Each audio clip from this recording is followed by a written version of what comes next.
Y el día de hoy les traigo un tema sumamente importante para el futuro de su ejercicio profesional.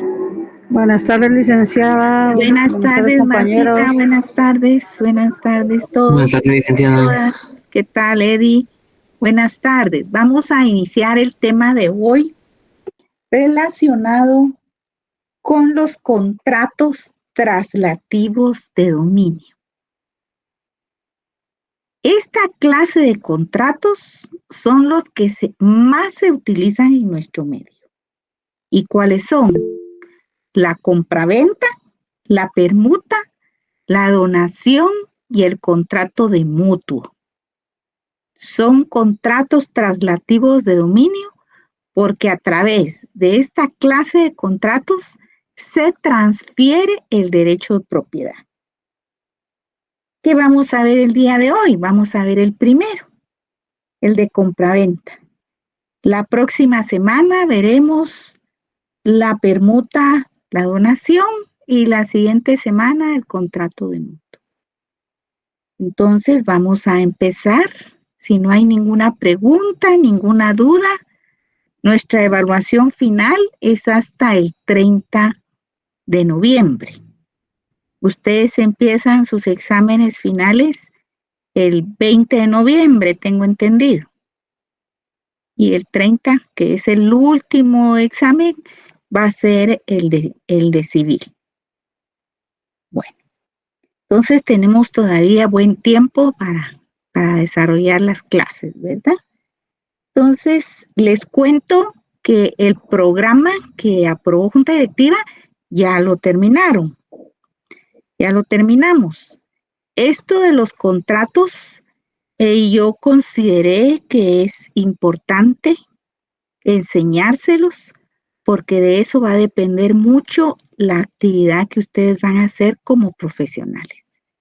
Entonces, yo lo incluyo, si me da tiempo y afortunadamente me está dando tiempo, para que ustedes ya lleven mayor claridad sobre todos estos temas ya cuando estudien su derecho notarial. Entonces, por eso y esto, cuando se examinen de su examen técnico profesional, también les va a ser muy útil lo que estamos viendo en estos días. Lo que sí veo son pocos alumnos, pero ahí sí que es decisión de cada quien aprender para ser mejores profesionales, ¿verdad? Entonces, entremos al tema de hoy, que es lo relativo al contrato de compra-venta. ¿A qué se refiere esta clase de negocios jurídicos? Es cuando dos personas se obligan a través de la negociación que realizan, una a entregar una cosa, un bien determinado, y la otra parte se obliga a pagar el precio por ese traslado del bien que se le está haciendo. La compraventa comprende todas las clases de bienes que se permiten dentro del comercio de los hombres. Bienes corporales, bienes muebles, bienes inmuebles, derechos que también pueden ser objeto de transacción, como el derecho de autor, en fin. Todo ello es parte de la negociación que se puede llevar a cabo en un contrato de compra-venta. En esta clase les traigo yo entro con lo que es la definición, pero les desarrollo lo que nuestro Código Civil regula para que se realice una correcta compraventa y una correcta transmisión de los bienes cuando son objeto de esta clase de negocios. Entonces, si no notar esto, la presentación es un poquito más extensa que la que hemos visto, pero porque abarca todo lo que nuestro Código Civil regula sobre esta clase de contrato. Vamos a ver la presentación.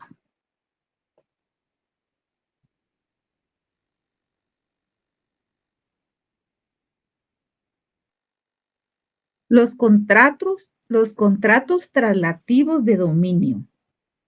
¿Cuáles son los que regula nuestro Código Civil? La compraventa, la permuta, la donación y el mutuo. ¿En qué consiste la compraventa? Por el contrato de compraventa, uno de los contratantes se obliga a entregar una cosa determinada y el otro a pagar por ella un precio cierto en dinero o signo que lo represente. Esta es la definición de Federico Puig Peña. Pero nuestro Código Civil, en el artículo 1790, establece que por el contrato de compraventa, el vendedor transfiere la propiedad de una cosa y se compromete a entregarla, y el comprador se obliga a pagar el precio en dinero. Vemos que en las dos definiciones se establece que a través de la compra-venta se adquiere un bien que está determinado, que a través de esta forma de contrato hay transferencia del derecho de propiedad a cambio del pago de un precio. En dinero, dice nuestro Código Civil. O sea, es un elemento sumamente importante que el dinero por el cual se adquiere un bien sea entregado y se denomina precio. El contrato de compraventa queda entre las partes desde el momento en que convienen en la cosa y el precio, aunque la una ni la otra se haya entregado, y queda prohibido el pacto de retroventa. ¿A qué se refiere el pago de retroventa?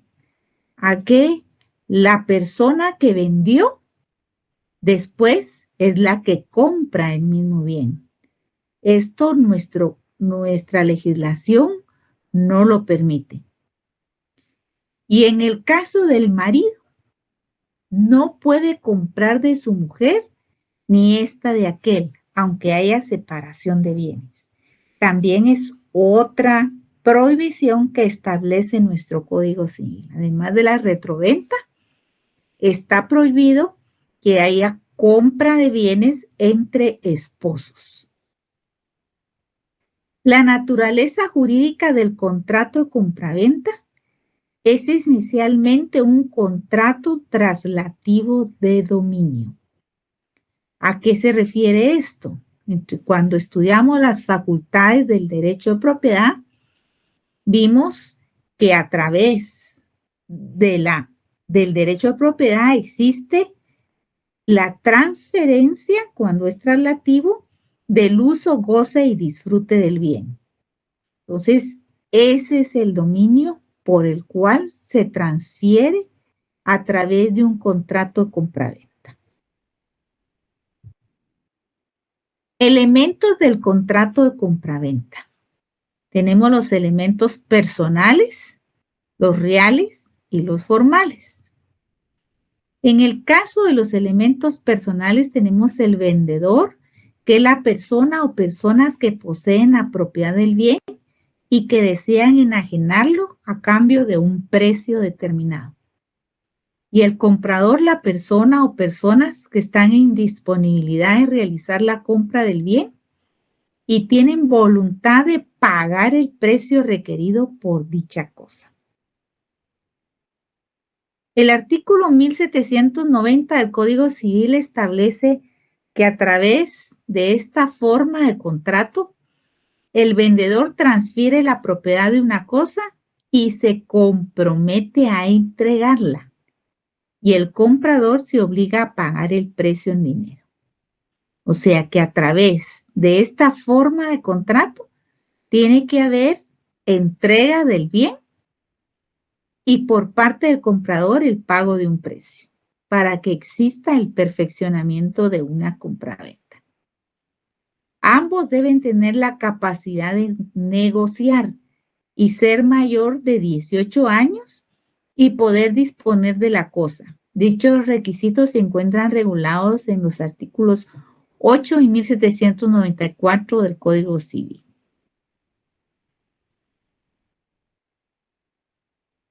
Los elementos reales. Los elementos reales en la compraventa son la cosa y el precio. La cosa, que es el bien, el objeto susceptible de negociación, que son aquella clase de bienes que están dentro del comercio de los hombres y pueden ser corporales o bien derechos. Y en el caso del precio, se refiere al dinero que paga el comprador. El artículo 1796 del Código Civil regula que no hay compraventa si los contratantes no convienen en un precio y en la manera de determinarlo. O sea que el precio, que es el pago por la adquisición del bien a través de esta forma de contrato, tiene necesariamente que existir de manera determinada. El precio puede ser pagado, por ejemplo, por abonos, en cuotas, o bien al contado, o en 2 pagos, pero tiene que quedar establecido en esta forma de contrato de qué manera se pagará el precio. En los elementos formales, los contratos deben celebrarse siempre en escritura pública. Es un requisito formal que cuando se refiere a bienes inmuebles, siempre tiene que ser en escritura pública para que pueda inscribirse en el Registro General de la Propiedad. De lo contrario, el registro no procedería a operar el traspaso del bien. El artículo 1576 del Código Civil regula que los contratos que tengan que inscribirse o anotarse en los registros, cualquiera que sea su valor, deberán constar en escritura pública. Sin embargo, los contratos serán válidos y las partes pueden compelerse recíprocamente al otorgamiento de escritura pública si se establecieron sus requisitos esenciales, ya sea por confesión judicial del obligado o por otro medio de prueba escrita. ¿Se recuerdan ustedes que cuando vimos el contrato de promesa, se establece que esta forma de negocio es porque se compromete a un futuro otorgar la escritura definitiva de la compra del bien? Entonces, a eso se refiere este artículo. Si existe la negociación sobre la compra de un bien inmueble y se pagó un precio, pueden las partes compelerse, dice, recíprocamente al otorgamiento de la escritura pública a través de la ejecución de obligación de escriturar. Porque una vez cumplidos los requisitos esenciales, que es el bien y el precio, tiene que cumplirse con perfeccionar de manera definitiva el contrato de compraventa. Requisitos del contrato de compraventa. Son los regulados en el artículo 1251 del Código Civil y son aquellos sin los cuales el contrato no puede tener una existencia jurídica ni validez formal. ¿Cuáles son los requisitos esenciales? La capacidad, el consentimiento y el objeto lícito. La capacidad. Todos pueden comprar y todos pueden vender, siempre que tengan capacidad para disponer de sus bienes. Por ejemplo, si es un bien que está dado en garantía y que tiene esa limitación, incluso registral, porque está anotado en el Registro General de la Propiedad, no tiene libre disposición para disponer la venta de ese bien, porque es un bien que está limitado a través de un derecho real de garantía. Entonces, ahí en ese caso, el propietario del bien no tiene la libre disposición. Para que tenga la capacidad de disponer libremente la venta de un bien, tiene que estar libre de toda limitación, incluso en el Registro General de la Propiedad, que no tenga ningún inconveniente. Por eso todo notario, antes de escriturar una compraventa, tiene que verificar en el registro público que no tiene ninguna limitación inscrita. El segundo elemento es el consentimiento. El acuerdo de voluntades de dos o más personas con un objeto jurídico, que es la manifestación de la voluntad de las partes para celebrar un determinado contrato. No debe adolecer de ningún vicio en el consentimiento para que tenga plena validez esta forma de contratación. El objeto de la compra tiene que ser un lícito. La cosa debe reunir los caracteres de toda prestación obligatoria, la posibilidad, licitud y determinación del bien.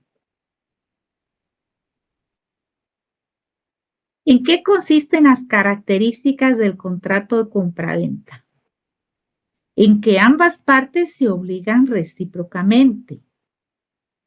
La primera es la bilateral, cuando dos personas se obligan recíprocamente a realizar esta forma de contrato. Siempre el contrato de compraventa es oneroso, porque existen provechos y gravámenes recíprocos. Siempre tiene que establecerse un precio, entonces es oneroso el contrato de compraventa. Es conmutativo, porque las prestaciones que se deben a las partes son ciertas desde que se celebra el contrato. Para que exista un contrato de compraventa, tiene que estar determinado el objeto. ¿Cuál es la prestación que se va a conferir a través de esta forma de contrato? Que es consensual, porque basta el consentimiento de las partes para que el contrato sea perfecto.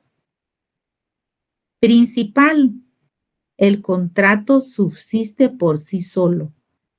No necesita de otro contrato para existir, para transferir el derecho de propiedad. Efectos del contrato de compraventa. El más importante es el de transmitir la propiedad. Desde la perspectiva del comprador, es recibir la cosa y pagarla. El artículo 1825 nos establece la obligación principal del comprador es pagar el precio en el día, lugar y forma estipulado en el contrato. Si es al contado o bien a plazos la forma en que se va a pagar el precio. Desde la perspectiva del vendedor, su obligación es entregar la cosa, el bien, y el derecho a entregar la cosa. O sea que es una obligación y un derecho la entrega del bien. El artículo 1809 establece: el vendedor está obligado a entregar la cosa vendida y a garantizar al comprador la pacífica y útil posesión de la misma. La entrega será en el lugar señalado en el contrato y a falta de convenio, en el lugar en que la cosa se encuentre al tiempo de la venta. Dirán ustedes, ¿y qué pasa cuando el contrato de compraventa tiene una cláusula de reserva de dominio a través de lo que se conoce como el usufructo? El usufructo sabemos nosotros que es el derecho real de usar y disfrutar un bien ajeno. En este caso, nuestra ley establece que sí es permitido la celebración de un contrato de compraventa cuando hay reserva de usufructo vitalicio. Quiere decir que el consentimiento de las partes, el acuerdo de voluntades entre comprador y vendedor, es que la transferencia del derecho de propiedad va a estar limitada por la constitución del derecho real de usufructo. En ese caso es una modalidad diferente. Modalidades de la compraventa. Puede ser el pago por abonos, compacto o con sin reserva de dominio. Es a lo que me refiero. Cuando hay una reserva sobre la utilización del bien. Con garantía hipotecaria puede haber una compraventa existiendo la garantía hipotecaria, pero en ese caso se necesita autorización del que tiene el derecho real de hipoteca, del acreedor. Tiene que comparecer en esta negociación el garante de la hipoteca, el acreedor, autorizando que se lleve a cabo este negocio. Puede también la compraventa ser únicamente sobre una fracción del inmueble. Esto se da mucho en el interior de la República porque los terrenos son de gran dimensión, de un área grande. Entonces se venden lo que son fracciones del inmueble, no todo el inmueble, sino una fracción. Para eso se necesita el levantamiento de planos donde están claramente determinados, porque como requisito de la compraventa es que esté muy determinado el bien, entonces tiene que haber un plano que establece la medida de esa fracción del inmueble, medida, ubicación, en fin, que esté plenamente determinado el inmueble. Y la otra forma es con reserva de usufructo vitalicio, que no se entrega el bien porque el vendedor se ha reservado el derecho real de usufructo. Mientras él viva, va a disfrutar del bien. En ese caso, el propietario no va a adquirir la propiedad plena, sino que la semiplena. Va a ser un nudo propietario. Quiere decir que no va a utilizar plenamente el bien en tanto se mantenga este derecho real a favor del vendedor, salvo que él renunciara a ese usufructo vitalicio. Por abonos, compacto o sin reserva de dominio. El artículo 1834 del Código Civil regula. Por esta modalidad, el comprador obtiene la posesión y uso de la cosa, salvo convenio en contrario.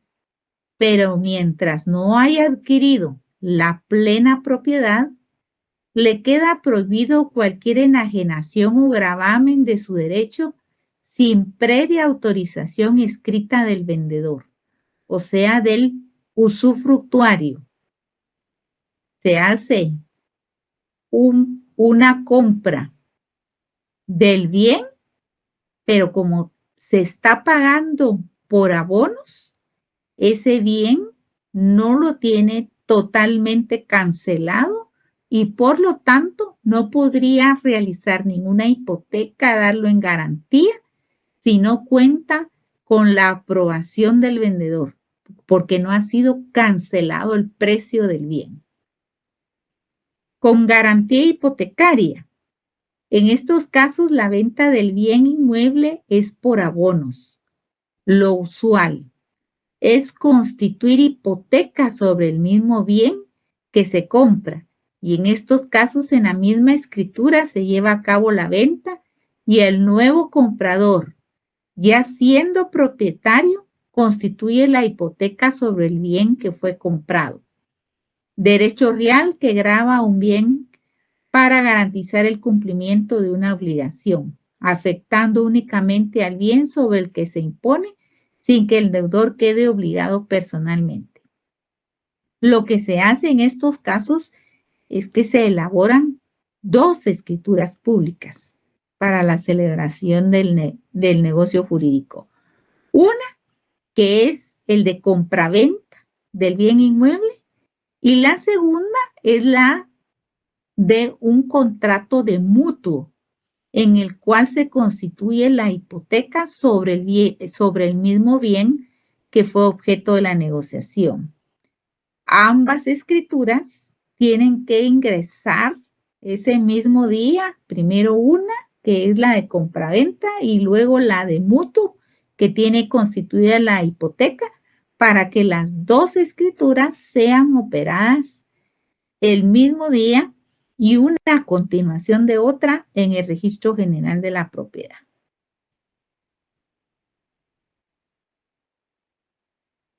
La clase de compraventa por fracción de inmueble.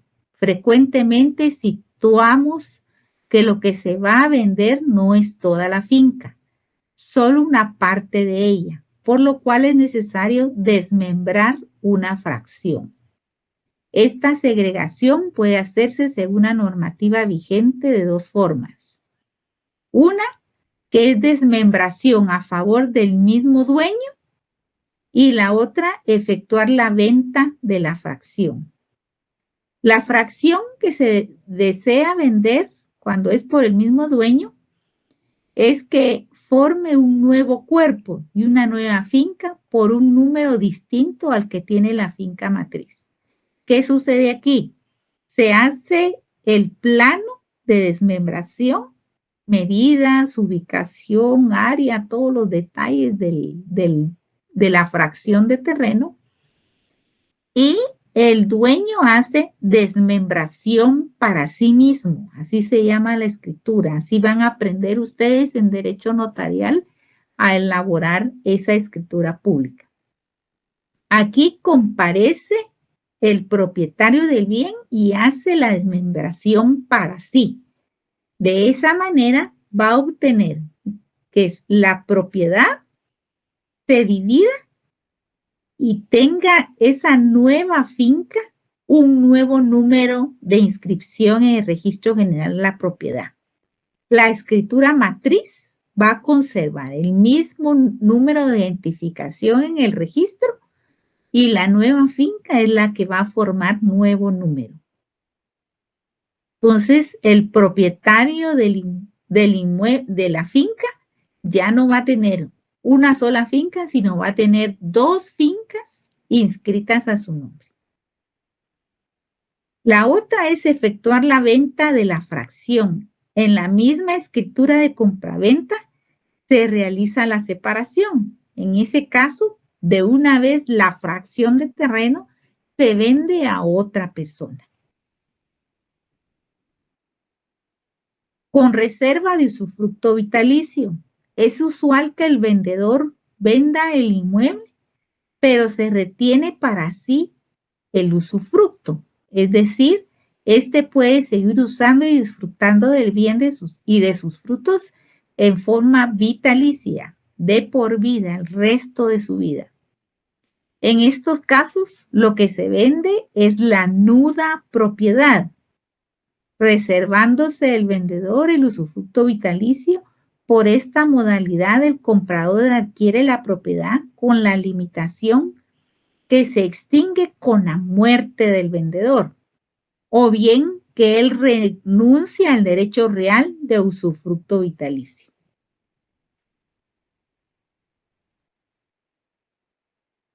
Efectos o consecuencias. Primeramente hay obligaciones del vendedor. La primera obligación es conservar la cosa hasta el momento de la entrega. Tiene en un derecho real de usufructo, el usufructuario tiene obligación de conservar el bien hasta el momento de la entrega al nudo propietario. Al entregar la cosa vendida en el lugar, tiempo y modo requeridos. Esta es una obligación del vendedor también. Entregar el bien en el lugar, tiempo y modo requeridos. O sea, la primera obligación es conservar el bien y la segunda es entregar el bien vendido. Obligaciones del comprador. El de pagar el precio de la cosa adquirida en el día, lugar y forma convenidos. Hay casos en que el comprador que no ha pagado el precio y ha recibido la cosa, se obliga por ley al pago de intereses. El pago de intereses es como una sanción cuando ha existido incumplimiento por pago del comprador, hacerlo en la fecha, en el día establecido, cuando hay un atraso. Entonces, incluso la ley establece intereses legales. O bien puede ser que en el mismo contrato hayan pactado en qué consistirá el pago del precio de intereses, en qué porcentaje, que haya sido un acuerdo contractual el monto de estos intereses. En los siguientes casos, dice, si así lo estipuló el contrato, el pago de intereses, ¿verdad? Si la cosa produce frutos o rentas, también queda establecido en alguna cláusula bajo qué condiciones va a quedar. O bien, si fuere judicial o notarial para el pago. Entonces, dependerá del caso, si judicial ya es en el caso de que haya existido un litigio respecto al cumplimiento del contrato, ¿verdad? En las ventas a plazos, la retención se hará desde el último vencimiento estipulado en el contrato y los que procedan, hasta completar la cantidad cuya retención haya sido autorizada judicialmente. ¿En qué consisten los pactos rescisorios? Es por la falta de cumplimiento de alguna de las partes. El artículo 1844 establece que pueden las partes estipular en el contrato que la venta se rescindirá si no se paga el precio en cierto día determinado. Sin embargo, el comprador del bien inmueble podrá pagar el precio después del día señalado mientras no hubiera incurrido en mora en virtud del requerimiento. O sea que la ley le da la oportunidad de poder recuperar el bien que está siendo objeto de negocio.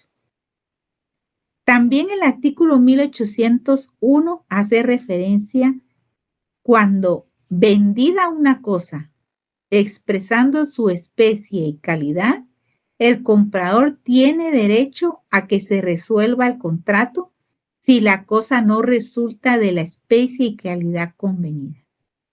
¿Se recuerdan que en una clase anterior vimos lo que es la rescisión, lo que es la resolución del contrato? Este artículo 1801 se refiere a la resolución del contrato, cuando no se da cumplimiento a una condición establecida en alguna cláusula del contrato. El artículo 1811 se refiere a que si el vendedor no entrega la cosa, el comprador puede pedir que se le ponga en posesión de ella o bien la resolución del contrato. ¿A qué se refiere este artículo? Si hubo incumplimiento del vendedor sobre la entrega del bien, entonces el comprador tiene derecho a que se le ponga en posesión de ella. Él ya pagó un precio, entonces puede pedir judicialmente que le sea entregado el bien que le corresponde, que ya es de su propiedad. ¿De qué manera lo haría una persona? A través de un juicio de desocupación. Porque si una persona ya tiene inscrito a su nombre un bien inmueble, por ejemplo, y no le es entregado, como ya acredita el derecho de propiedad, ya está facultado de pedir a través de un juicio de desahucio, un juicio de desocupación, que el tenedor que está sin derecho alguno, porque es un simple tenedor del bien, pues le entregue su propiedad. O bien podría pedir la resolución del contrato, que el contrato quede sin efecto y sea resarcido por todo lo pagado, incluso por daños y perjuicios. Esas son las dos opciones que le da este artículo del Código Civil. Y el artículo 1814 dice que en caso de resolución del contrato por falta de entrega de la cosa, el vendedor deberá devolver el precio pagado y los intereses corridos hasta la devolución, además los daños y perjuicios. Pero solo devolverá el precio si el comprador, al tiempo de celebrar el contrato, hubiere conocido el obstáculo del que ha provenido la falta de entrega de la cosa.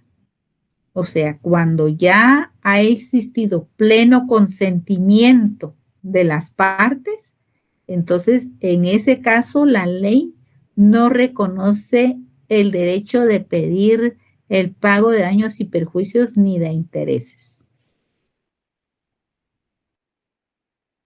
La ejecución forzada es cuando no se entrega la cosa y es necesaria la intervención de un órgano jurisdiccional que declare el derecho. Esto ya es a través de la vía judicial, cuando ha existido incumplimiento contractual, pues se requiere a través de un proceso el cumplimiento forzoso.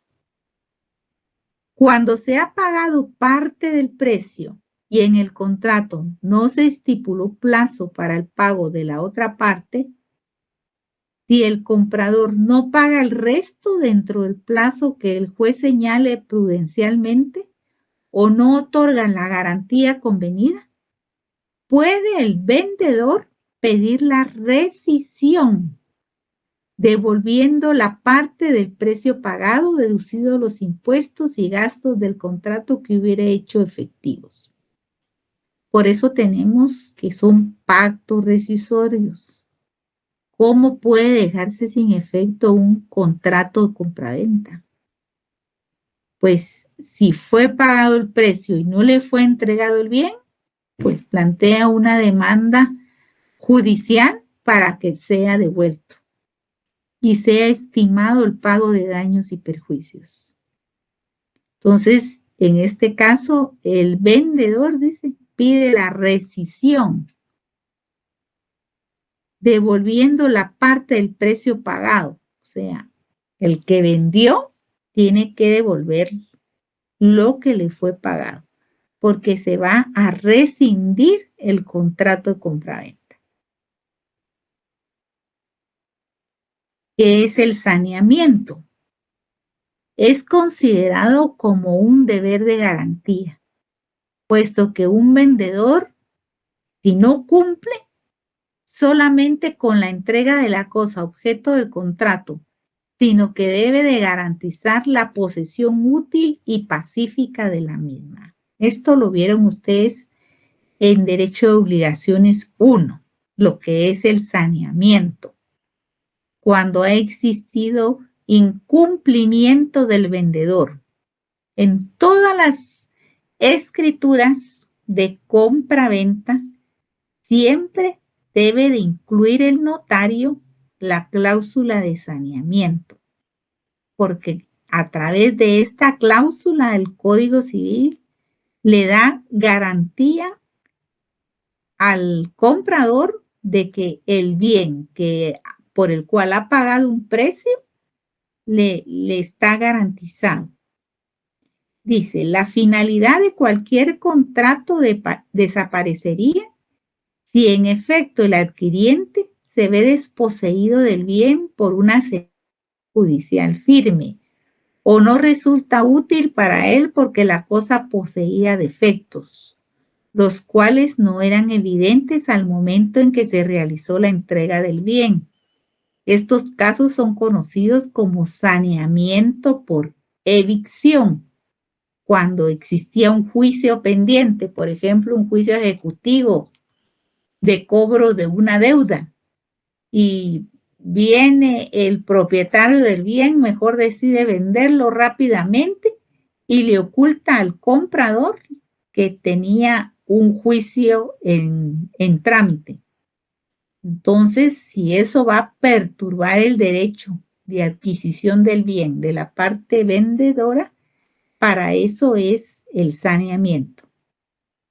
O bien cuando existen vicios ocultos, es la otra forma de saneamiento. Cuando hay perturbación económica de la posesión de la cosa, en virtud de vicios o defectos. Si es un bien inmueble que tenía graves problemas, por ejemplo, en su construcción, los drenajes, la luz, la instalación eléctrica descompuesta, el techo que se filtra el agua, en fin, en ese caso son vicios ocultos y para eso es también el saneamiento. El artículo 1543 del Código Civil establece que el enajenante está sujeto al saneamiento por evicción o por vicios ocultos en todo contrato oneroso en que se transfiere la propiedad, la posesión, el uso, goce y disfrute de una cosa. De manera que el saneamiento es un efecto contractual propio de los contratos onerosos, ya que en los contratos gratuitos el adquiriente no cumplió con ninguna clase de prestación por él mismo, no hubo pago de ningún precio, y aunque existan vicios ocultos o en su caso se pierda por evicción, el enajenante no ha causado ningún tipo de daño o perjuicio. Sea que el saneamiento en el caso de una donación, por ejemplo, a título gratuito, ahí no podría exigirse el cumplimiento de saneamiento, porque él no pagó ningún precio, solo en los contratos onerosos. Los pactos rescisorios. ¿Pueden las partes estipular en el contrato que la venta se rescindirá si no se paga el precio en cierto día determinado? Eso tendría que ser una cláusula que expresamente indicara esto. La rescisión voluntaria de la venta sin pacto especial previo solamente puede hacerse dentro del año de la celebración del contrato, si se tratare de bienes inmuebles o derechos reales sobre los mismos, y dentro de los 6 meses si se tratare de otro tipo de bienes, que fueran bienes muebles. La cláusula de la rescisión es sumamente importante que quede claramente establecida en los contratos de compra-venta, porque de esa manera se resuelve cuando el pago, por ejemplo, es por abonos.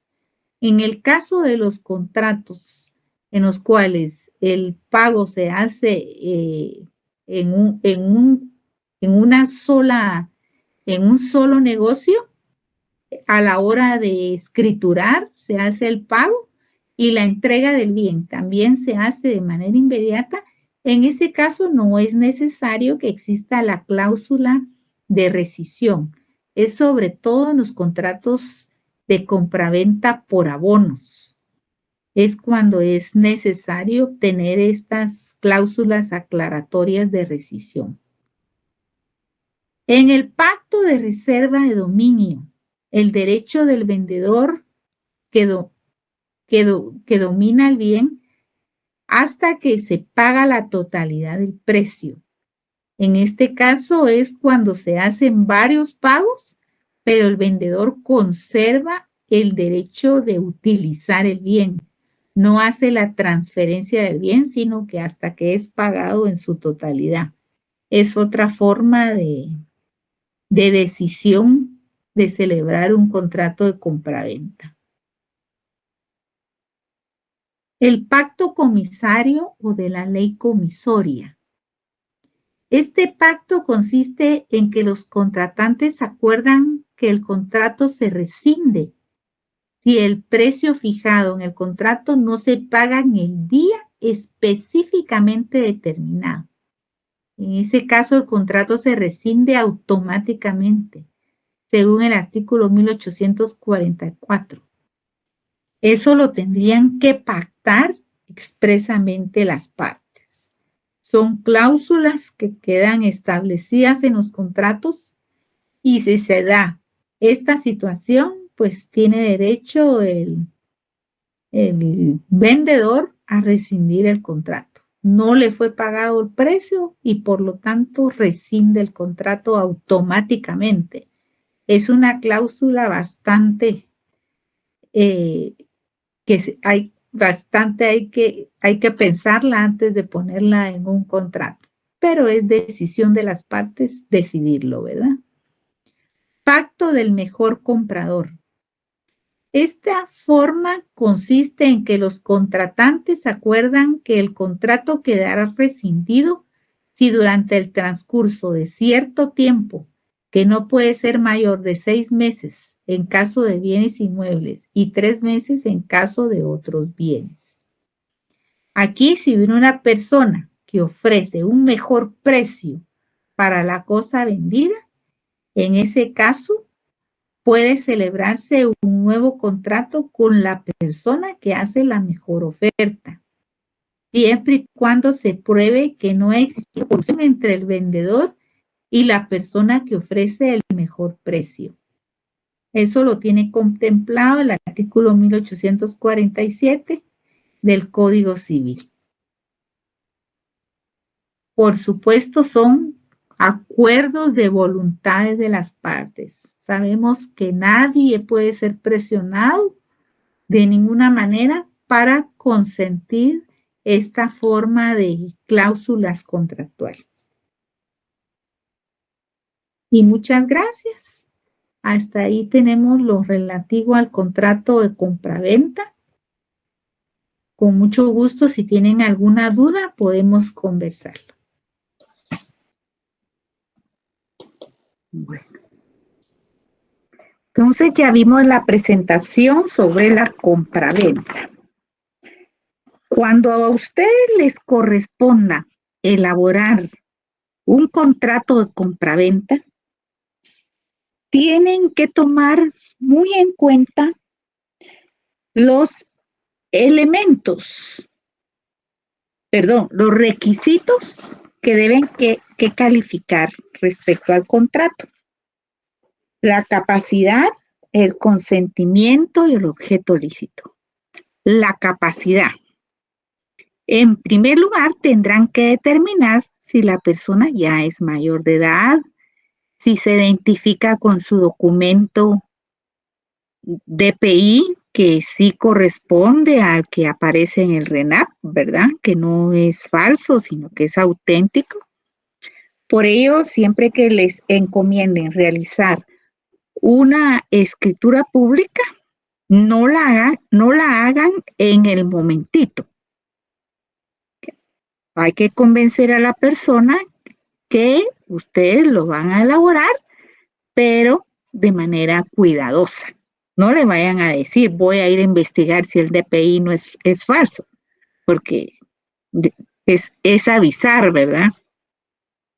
Pero de todas maneras, si avisan, esa persona ya no va a regresar con ustedes, porque sabe que sí es falso el DPI, ¿verdad? A mí me pasó en un contrato que elaboré, era un contrato de arrendamiento, y le dije a la persona, mire, permítame, voy a chequear cómo está su documentación. La persona ya no regresó porque efectivamente no estaba correcto lo que quería hacer, ¿verdad? Quería que mi cliente le diera inmediatamente la llave del inmueble, ocupar el inmueble y definitivamente no firmar contrato y no salir de ahí. Entonces, yo no, a mi cliente, menos mal que aceptó el consejo, no entregue las llaves hasta que esté debidamente firmado el contrato. Nada de prisas, porque las prisas son peligrosas. Bueno, primero tienen que ver la capacidad. En el caso de menores de edad, pues ya les he mencionado que tiene que tener autorización de un juez para poder elaborar un contrato de un menor de edad. Porque los bienes no son del padre.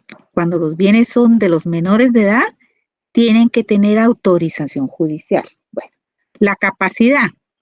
Si es una empresa, el gerente de una empresa, tienen que contar con la autorización para hacer, por ejemplo, un contrato de compraventa de bien inmueble con la autorización de una asamblea totalitaria que faculte a la persona que la autorice para poder celebrar ese contrato.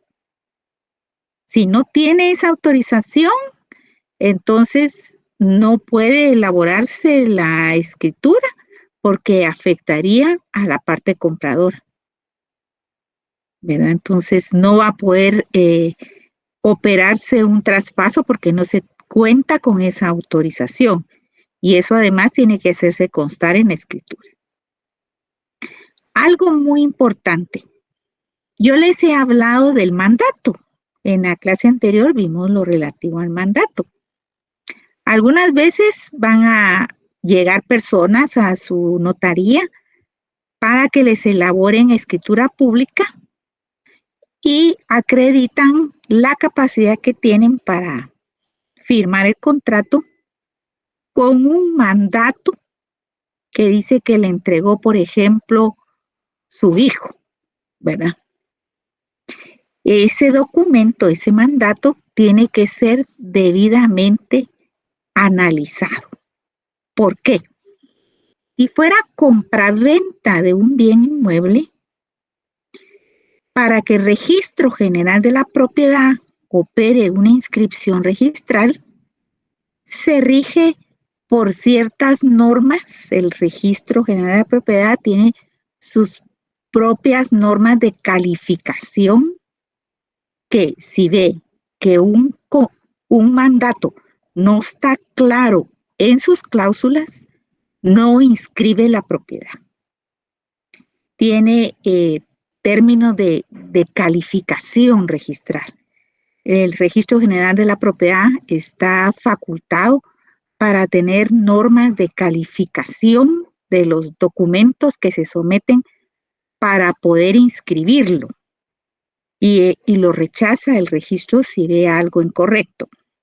Por ejemplo, si se llevara un mandato, o sea, una escritura donde el mandato no tiene cláusula especial para hacer la compraventa de ese inmueble, que el mandante no haya puesto una cláusula especial diciendo, mire, se autoriza al mandatario para que elabore una escritura de venta del inmueble de mi propiedad, por lo menos la dirección, número de inscripción registral.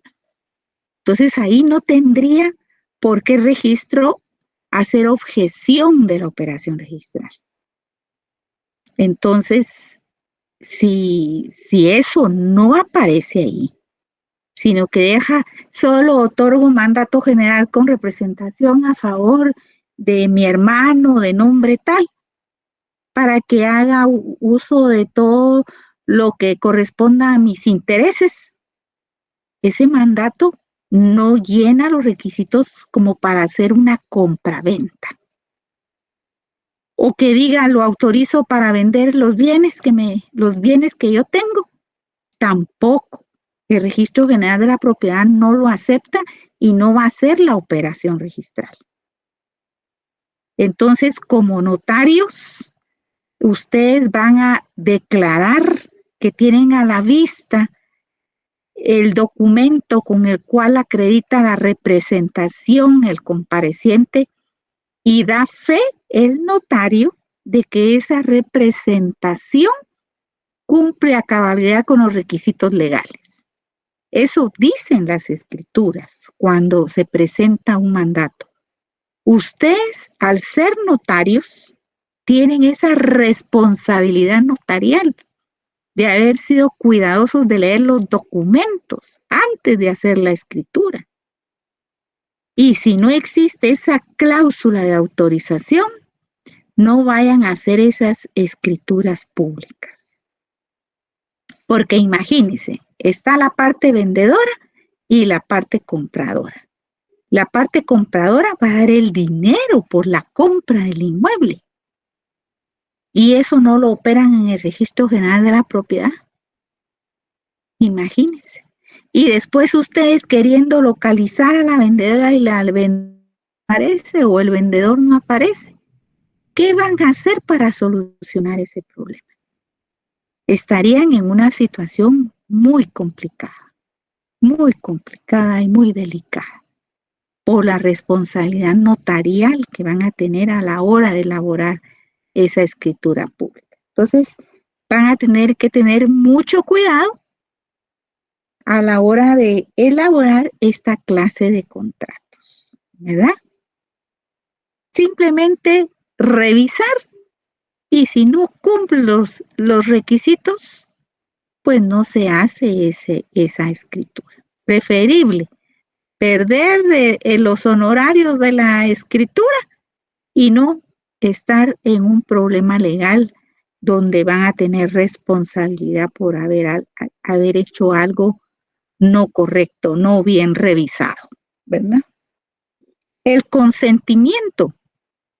Imagínense, si una persona que con un poder hace la transferencia de un derecho de propiedad y el mandante no lo había autorizado para vender esa propiedad, entonces puede plantear la nulidad absoluta de ese negocio jurídico porque no había consentimiento del propietario del inmueble. Y procede la nulidad del negocio jurídico. ¿Y qué hacen ustedes con la parte compradora que dio el dinero? Otro problema más, o sea, el consentimiento se ve afectado si hay un mandatario que sin autorización del propietario está transfiriendo los bienes. Y objeto lícito, por supuesto. Que sea un bien libre de hipotecas, libre de gravámenes, que no tenga juicios pendientes, que no tenga anotaciones de demanda, que no tenga embargos. Todo eso se verifica antes de hacer una compraventa en el caso de un inmueble, ¿verdad? Ahora, en el caso de bienes muebles, digamos que fuera, bueno, ahora los traspasos de vehículos se hizo cargo la SAT, ¿verdad? Que ellos tienen el control electrónico ahora de eso. Pero anteriormente se hacían escrituras públicas, ¿verdad? Y también había que verificar los documentos, si coincidía el documento, por ejemplo, la tarjeta de circulación con el chasis que tenía el carro, si es para ver que ese carro no fuera robado, en fin, había ciertas situaciones que había que controlar notarialmente. Entonces, eso es algo muy importante, ¿verdad? Que les quería recalcar a ustedes para que se recuerden de mí cuando ya estén haciendo esos instrumentos públicos. Si tienen alguna pregunta. A A ver quién quiere preguntar algo que no he encontrado. Les presenté las diversas formas de que se hacen las compraventas, ¿verdad? Por ejemplo, la compraventa por abonos. No vayan a ustedes a elaborar un contrato promesa de venta porque la venta es por abonos. No, se hace compraventa con pago por abonos. ¿Oye? No promesa de venta. ¿Por qué? Yo ya les indiqué que la promesa solo dura 2 años. Y si ustedes hacen una promesa de 2 años y la persona va a pagar el inmueble en 5 años, lo correcto es hacer compraventa con pago por abonos. Voy a darle la palabra primero a Francisca y después a Eddie. A ver, Francisca, buenas noches. Francisca, no está. Ya se arrepintió. Ah, bueno. Perdón, es que presioné el botoncito que no era. Con una pregunta, no sé si me podría ampliar un poquito más lo del saneamiento. Me quedó el saneamiento. Eso ustedes lo vieron en Civil 3. En Civil 3 vieron el saneamiento. Está regulado en el Código Civil. ¿No se recuerda qué es el saneamiento, Francisca? Licenciada, no recuerdo, la verdad, no recuerdo. El saneamiento es que en la compraventa siempre hay una cláusula que dice que la parte vendedora se obliga al saneamiento de ley. Por ejemplo, que tenga algún juicio donde tenía que pagar una deuda y se lo ocultó a la parte compradora y resulta que está hipotecado el inmueble y no le operan el registro general de la propiedad porque mientras no se libere la hipoteca, no van a operar esa inscripción registral. Eso es otro aspecto sumamente importante por el cual en todo negocio jurídico de traspaso de propiedades hay que verificar previamente en el registro que no tenga hipotecas ni gravámenes inscritos, porque de lo contrario no operan el traspaso del bien. ¿Qué sucede? Si la parte vendedora debía una hipoteca, tiene que liberar de hipoteca el bien para que puedan inscribir la escritura nueva. Entonces el saneamiento es eso, que no tenga vicios, que no tenga juicios pendientes, que no tenga nada anómala que evite el traspaso de la propiedad. Bueno. Eddie, buenas noches. Buenas noches, licenciada. ¿En qué le puedo servir? Sí, fíjese que el artículo 1791 del Código Civil en su último párrafito dice que queda prohibido el pacto de retroventa. No sé si me podría ampliar eso, por favor. Sí, retroventa. Usted vende un inmueble a su hermano, ¿sí? Porque lo quieren enjuiciar, por ejemplo, por un juicio de alimentos. Entonces usted dice, bueno, se lo vendo a mi hermano para que en el juzgado no se den cuenta que yo soy dueño de esa finca. Bueno, terminó el juicio de alimentos y le pide usted a su hermano, ahora devuélveme el inmueble que te vendí. Eso no se permite. Lo prohíbe la ley. ¿Ya? Sí, él no podría volvérselo a vender a usted. Porque, ¿y si simuló la compraventa? Solo para ocultar que no le cobren un alto porcentaje de pensión alimenticia. Entonces, la retroventa es que a quien usted le vendió le devuelve el bien a través de otra compraventa. Eso no lo permite el Código Civil, es prohibido. Gracias, licenciada. Para servirle. Francisca Roselinda, buenas noches. Buenas, licenciada. Sí. Ahorita con el tema que tocó el compañero, o sea, no se puede hacer entonces de ninguna forma.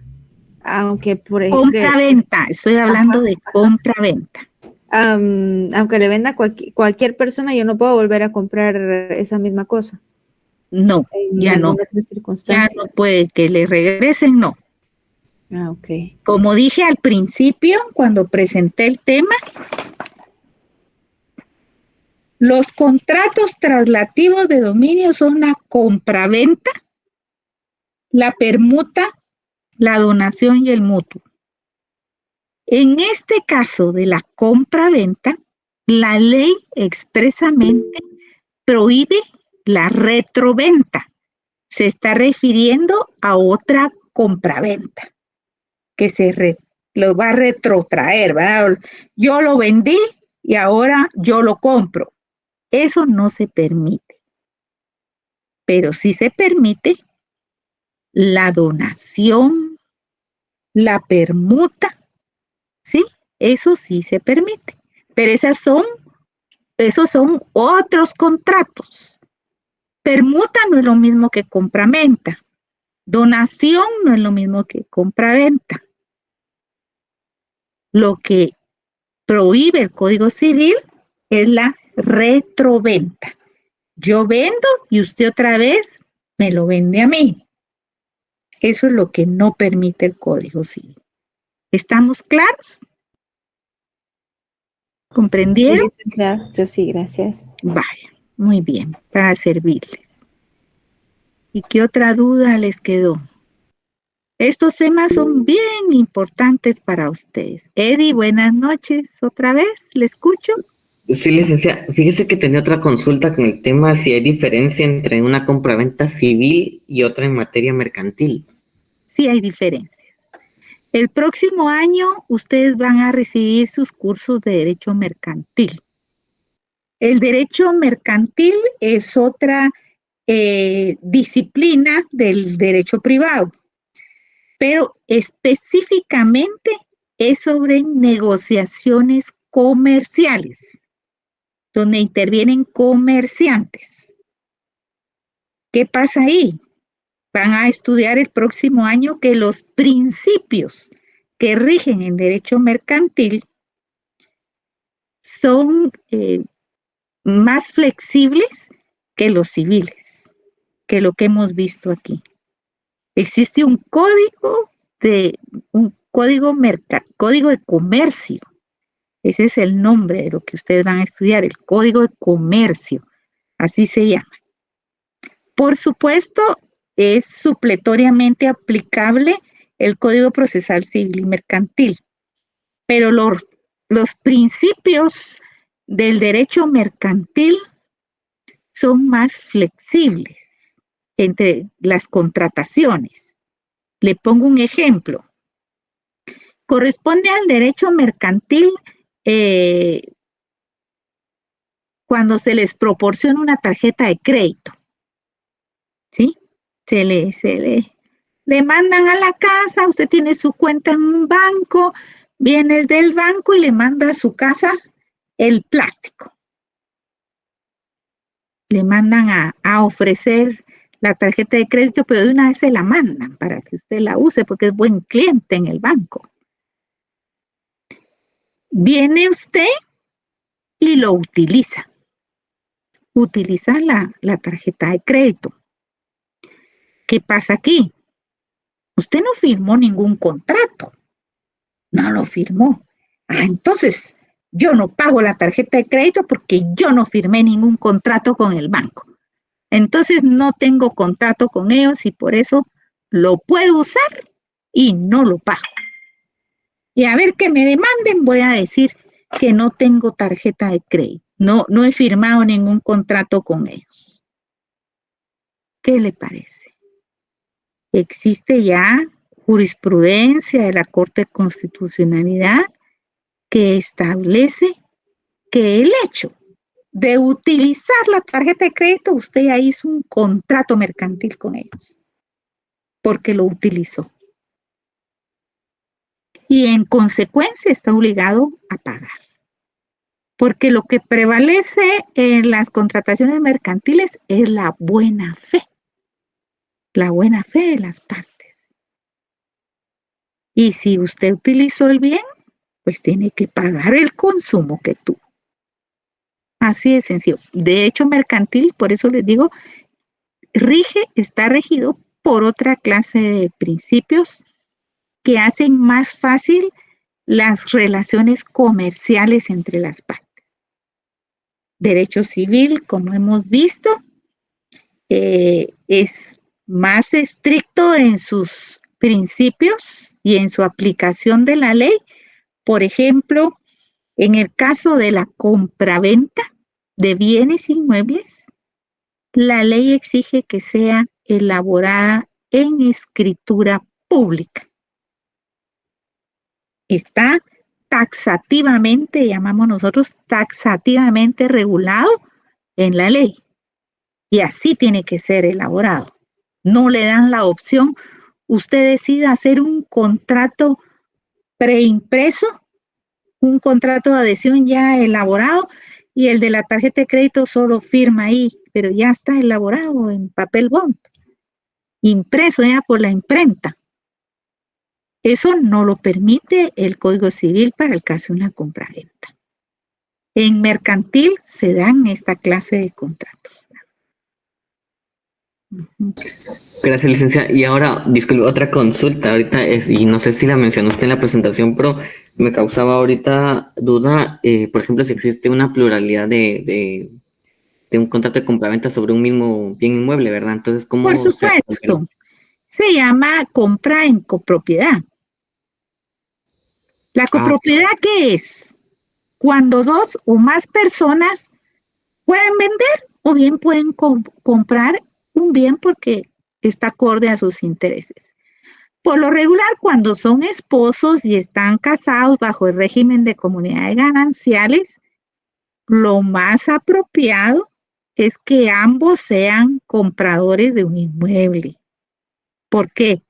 A la hora de la liquidación, que pues lo ideal es que sea para siempre el matrimonio, ¿verdad? Pero a la hora de la liquidación del vínculo matrimonial, se divide el bien en partes iguales. Es cierto que está el derecho de gananciales, pero hay un artículo del Código Civil que dice que el propietario del bien, el que tiene a su nombre inscrito el bien en el Registro General de la Propiedad, está en libertad de ejercer su derecho de vender, hipotecar el bien y utilizarlo como mejor le parezca, sin pedir autorización de la esposa o del esposo. Entonces, ese artículo del Código Civil ha causado que muchas veces los esposos se pelean con la esposa y venden los bienes. Y de ahí plantean la demanda de divorcio y ya no hay bienes que liquidar porque ya los vendió. Pero cuando existe en copropiedad, no puede hacer un negocio jurídico sin que se entere el otro copropietario, porque existe el derecho de tanteo que conocieron ustedes en Civil 2. ¿Se recuerdan que estudiaron el derecho de tanteo? ¿Y eso qué quiere decir? Que el copropietario, inmediatamente cuando quieren vender un bien dentro donde existe copropiedad, tiene que notificarse al otro copropietario el deseo de vender. Y el otro copropietario tiene derecho de ofrecer comprar esa proporción de la propiedad que está vendiendo el otro dueño, ¿verdad?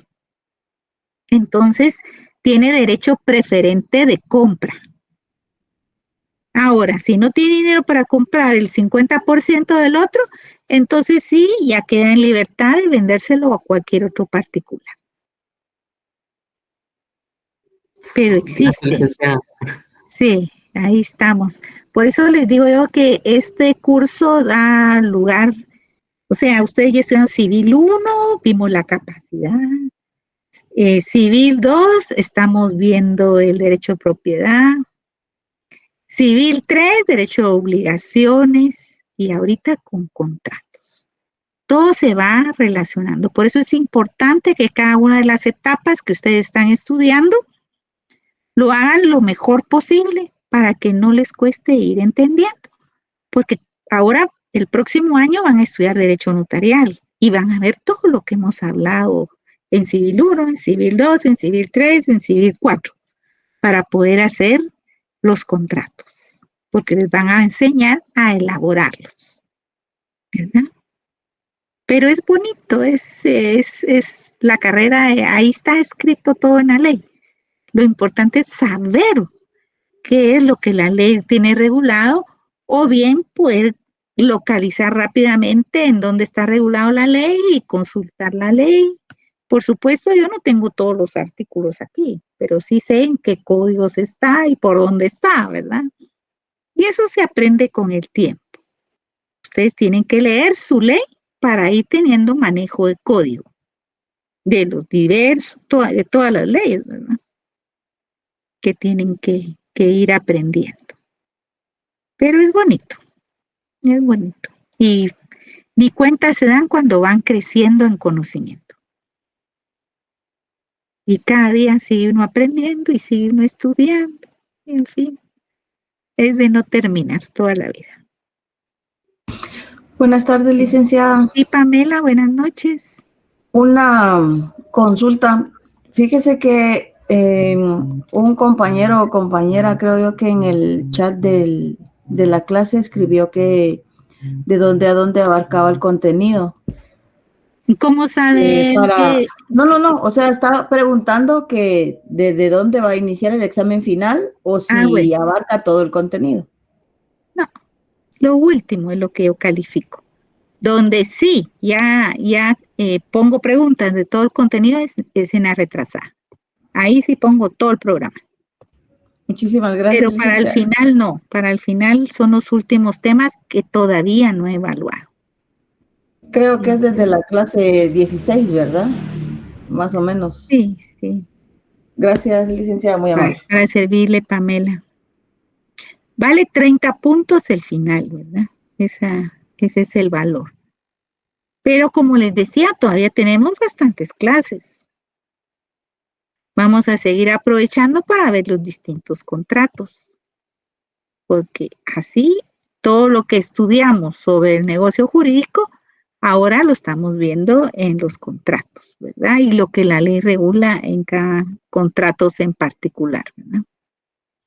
O sea, ¿qué quiere decir que este examen final va a venir bien alegre? Pues yo he visto que las calificaciones les van muy bien. A la mayoría le ha ido muy bien en las calificaciones. Y la verdad eso me alegra mucho porque yo pregunto lo principal, ¿verdad? Porque mi interés es que ustedes aprendan, que estén en la clase, que les quede para la vida lo que hemos estado trabajando en todo este semestre. Y así es, o sea, la calificación es, por decirle algo, simbólico y yo sé que se copian, yo sé que consultan los documentos, pero lo más importante es que lo aprendan. Eso es lo más importante. Bueno, dicen que al otro año ya va a ser presencial, ahí sí ya son otras normas de control que yo tengo que respetar en base a los reglamentos de la facultad, ¿verdad? Ahí sí ya presencial, ya es otra metodología que se lleva para los exámenes y los controles, las calificaciones y todo eso. Ya va a ser otra etapa distinta a la virtualidad. Vamos a dejar la virtualidad y llegaremos a lo presencial nuevamente, ¿verdad? Francisco, buenas noches. Solo la última pregunta, disculpe porque tengo que entrar a la otra sección. ¿En qué le puedo servir, Francisco? Fíjese que me dio una duda. Fíjese que hay un caso en donde una mamá pues es la dueña de un inmueble y esta se la vende al hijo, ¿verdad? Pues el hijo se la vende a ella nuevamente. ¿El hijo? Entonces, el hijo se la vuelve a la mamá nuevamente. Entonces, ¿Pero eso, a través de donación o de qué manera se lo devuelve? compraventa. En ambos documentos son compraventa los dos. Bueno, entonces, si alguien tuviera interés en la nulidad de ese negocio jurídico, le prospera porque lo hicieron en prohibición de la ley. Pero también eso es a petición de parte, ¿verdad? La persona que quiera pedir la nulidad de ese negocio jurídico. Bueno, pero eso no importa los años que lleve inscrita la... No, eso no tiene nada que ver. Se elaboró en prohibición de la ley. Ok. ¿Y se podría, licenciado? ¿Qué manda? ¿Podría corregir? Pues lo ideal. Bueno, primero tendrían que declarar la nulidad del negocio jurídico si en el registro no se dieron cuenta y lo inscribieron. Ajá. Sí, porque ambas personas están fallecidas. Ya están fallecidas. Ajá. Y ahí sí ya no se podría, porque ya fallecieron las personas. Y eran parientes. Mamá e hijo, dice.